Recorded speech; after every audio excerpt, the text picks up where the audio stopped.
হন, একটু জাগুন, একটু জাগুন, দাঁড়ান, দাঁড়িয়ে যান, একটু আল্লাহকে নিয়ে ভাবেন। 2 দিন পরেই, একটু আগেই 2-3টা গজল শুনছিলাম যে ফজরের সলাতে কি একটা গজল, তো আমি জানিও না, সব বলতে পারি না। সে ফজর করলে কাজায় মনে হতে পারে তোমার জোহরে জানাজা। যিনারা গজল বলছেন আপনাদের কাছে বিনীত অনুরোধ, গজল যেভাবে আছে আপনি সেইভাবে বলবেন, না পারলে বলবেন না। আমার মনে হচ্ছে যারা গজল বলছে তাদের একটা ধারণা যে মরণের কথা আমাদের কি বলছে, তারা সারা জীবন দুনিয়াতেই থাকবে। গজলের মধ্যে একটু গানের ঢং, মরণের কোনো ভয় নেই, একটু তামাশা তামাশা মনে হচ্ছে। মজলিসগুলোকে নষ্ট করবেন না। আপনাদেরকে বলছি, আপনাদেরকে যারা আছেন বক্তা সিলেক্ট করবেন যার মধ্যে জ্ঞান গরিমা আছে, সমাজের কল্যাণ হবে। গজল শুনে ওই হায়দারকে করতে যাবেন না, গজল শুনে আব্দুল শুকুরকে করতে যাবেন না।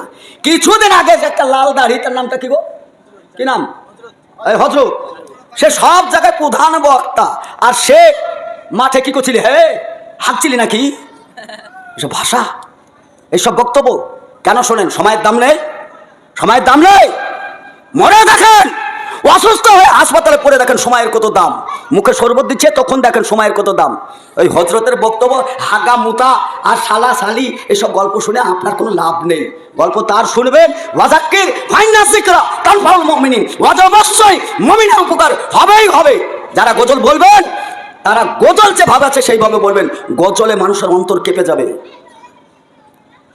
আরও সব গজলগুলো কী কী গানের সুরে বলছে ও তো আমার জানাও নাই, মুখস্থ না, আমি ওসব কাটিংও জানি না। না তো আমি ওই 2-1টা গজলের কাটিং আমি শিখবো। এমন এমন কাটিং করছে যা বলাই যাচ্ছে না। গানের ঢঙে কোথায় গান, সেই গানকে নিয়ে এসে গজলের নাম দিয়ে সেটিং করে সমাজকে নষ্ট করছে।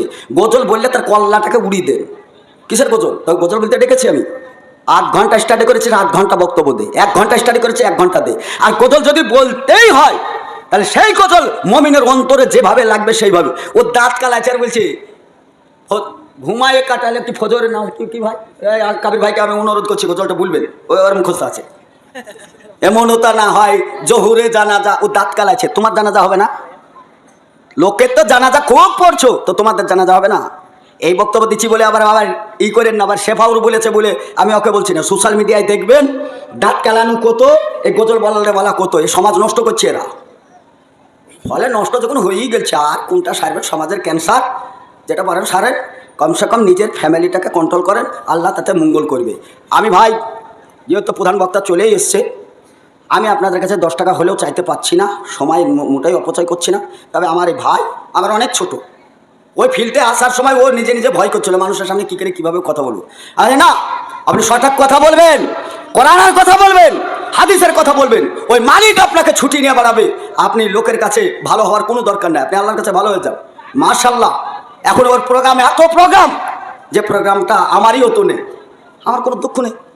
আমি হ্যান্ড ট্রাক্টর কিনেছি, মাঠে ট্রাক্টর বয়, 3টে গরু আছে, গরুর চাষ করি, 7-8টা খাসি আছে, খাসির চাষ করি, বাড়িতে 4-5 বিঘে ধান আছে, ধান কাটতে হবে। আমার এগুলো কাজ। আপনাদেরকে আর আমি আবাদ করছি না, আমি অনেক ছেড়ে দিয়েছি বক্তব্য। আর সামনের দিনে আর আসবই না, আমার নিয়াতি করেছি। এর জাতির পিছনে খেটে আমার জীবন যেমন সবটা চলে গেল, আমার জৈবনও চলে গেছে, আমার সুগারের লটার পটার, বউ হাতছাড়া হয়ে যাবে আর কদিন জালসা করলে। জাতির পিছনে সময় দিয়ে রাত জেগে জেগে আমার 12টা বেজেছে। জাতি যেখানকার দাঁড়িয়ে আছে সেইখানেই আছে, লড়াচড়া এরা করে না। এদের পিছনে খেটার লাভ নেই। নিজের চিন্তা ভাবনা করে এখন দুনিয়া ছেড়ে যেতে পারে, আল্লাহর নৈকট্য লাভ করতে পারবো কী করে, সেই চিন্তায় মরছি। আল্লাহ আপনাদেরকে হেফাজত করুক, আল্লাহ আপনাদেরকে হেদায়েত দান করুক, আল্লাহ যেন সঠিক রাস্তায় চলার তৌফিক দান করেন। আমিন। ওয়া আখিরি দাওয়ানা আলহামদুলিল্লাহি রাব্বিল আলামিন। আসসালামু আলাইকুম ওয়া রাহমাতুল্লাহ। হ্যাঁ বললাম, এ ভাই আমাদের শেষ বক্তা, যতক্ষণ আপনারা থাকবেন ততক্ষণ ছোট ভাই থাকলে তো হবে না, একটা মসজিদের ব্যাপার। আর সবিনুর খুব আমাদের